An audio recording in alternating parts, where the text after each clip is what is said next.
57, 58, 59... 5 o'clock! Team, it's tea time! While the kettle is on the stove, let's go through the list of British vehicles available in the game and find out what machines are your best picks for getting to the top. As usual, let's start from the bottom. What we immediately see are vehicles with an unbelievably massive gun. For the first era, that is. Yeah, you only get a solid shot to play with, but with guns like that, you do almost as much damage as those pesky Soviets. The French and the Japanese certainly can't keep up with that, so your only true rivals when it comes to damage are the Germans, the USA, and the USSR. We should also keep in mind that the British are almost always sided with the Americans, so that leaves only two nations to worry about. British tanks found at the lowest tier look very much alike, and play pretty much the same. Take a look, for instance, at the A13, or the Crusader. We're bound to say a few words about armor, but it just isn't there. Well, like on basically any low-ranked vehicle. Let's take a gander at the mighty Crusader Mark III. No more than 20mm in the front, and even less on the sides or in the rear, can be penetrated by anything except machine guns. Mobility? There is nothing to complain about. The tanks are pretty fast. Well, there is the Valentine Mark I, which is, let's say it takes it some time to get into the thick of things. The vehicles of the second rank have more variety. Furthermore, vehicles now have quirks and, because of that, their own gameplay. Are you looking for medium tanks with excellent mobility and good guns? Here they are. A Cromwell with one gun. A Cromwell with another gun. Even a Cromwell with rockets, for goodness sake. You prefer a somewhat more relaxed gameplay? Get yourself a Churchill. There ain't anyone with better armor at its BR. Here comes another Valentine.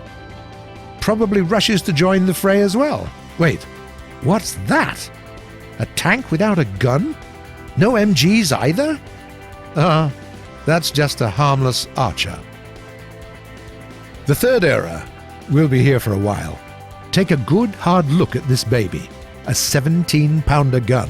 Yeah, it's still all about solid shot, but look at this caliber. My goodness. The damage you deal with a solid shot is on a par with what you get with the Soviet APHE fired from an 85mm cannon. If you aim at the center of a tank, of course. Armor, though, basically only the Churchill Mark VII has some. Other tanks can be penetrated with almost anything enemies can throw at you. For fairness' sake, you can sometimes be saved by your mantlet. The British make pretty tough mantlets, that's for sure. Mobility is pretty good. Medium tanks and SPGs get to their firing positions almost at the same time. Obviously, we can't go any further without saying a few words about the biggest stars of Rank 3.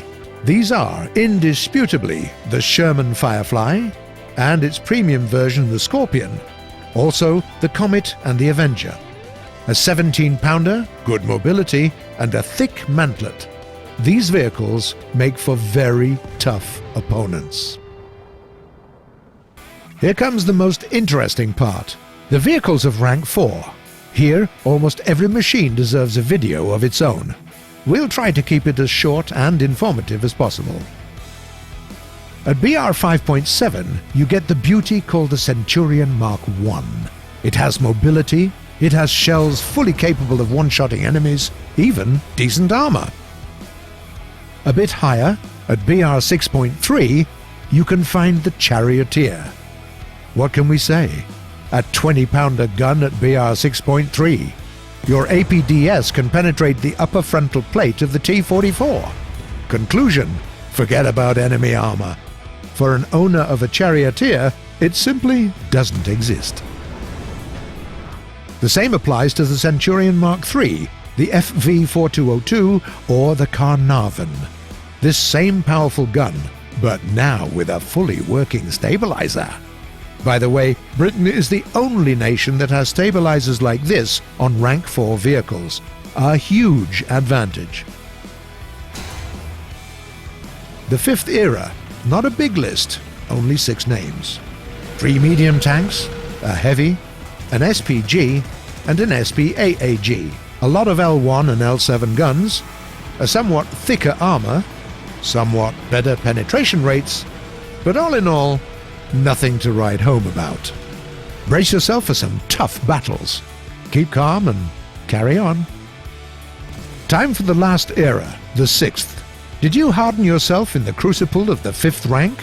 You will need all of that experience here. If your nerves are as hard as the armor of the KV-1E, take the Chieftain Mark III.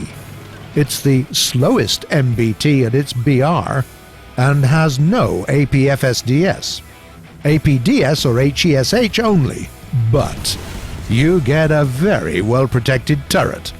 Play very carefully, always protecting your frame. Not enough? Okay. Climb higher and take the Chieftain Mark V. You'll get an engine that is 100 horsepower more powerful than the one on its predecessor, and also more dangerous enemies to fight, for the crown.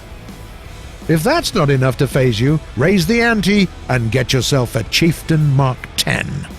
At BR 9.3, you get a brand new APFSDS, and an even sturdier turret, which is insane. The turret of the Mark X cannot be penetrated by most guns that you'll encounter. Steel Brew composite turret armor, mate, and with the new shell, your tank is like a hot knife through butter. Or get your hands on some ATGMs and pretend that you're a catapult. It's a lot of fun, actually. A few words about the newcomer brought by the update 1.81. The FV510 Warrior Tracked Armored Vehicle. It is an armored vehicle, all right, but with armor like that, you can shrug off machine gun fire, and that's basically it.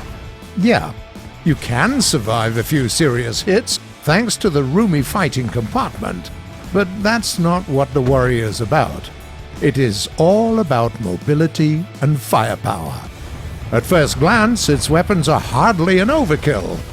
You get the L21A1 30mm cannon and the Milan ATGMs. When combined with its superior mobility, though, this kit allows you to do some serious damage. By the way, the Warrior has the power-to-weight ratio of 30 horsepower per ton and the max speed of more than 70 kph. That leaves only the Challenger and the SPAAG. The latter is fine. The Brits, we'll have you know, have the second best SPAAGs after the Germans in terms of their overall capability to fight enemy aircraft. They can put out a high volume of fire, have decent mobility, and come equipped with roofs. All in all, that makes them formidable opponents for any enemy aircraft. The Challenger is an interesting vehicle. It inherited all the flaws of the other high-level British tanks, but also absorbed all of their good traits. In other words, you get weak hull armor, a nigh indestructible turret, and good shells. You'll have to play very carefully using the landscape to your advantage, which the Challenger, with its decent mobility, can do very well. If you enjoy calculated plays and high-risk, high-reward kind of gameplay, give it a try. What British tanks help you to climb to the top? Tell us in the comments below, and see you in battle.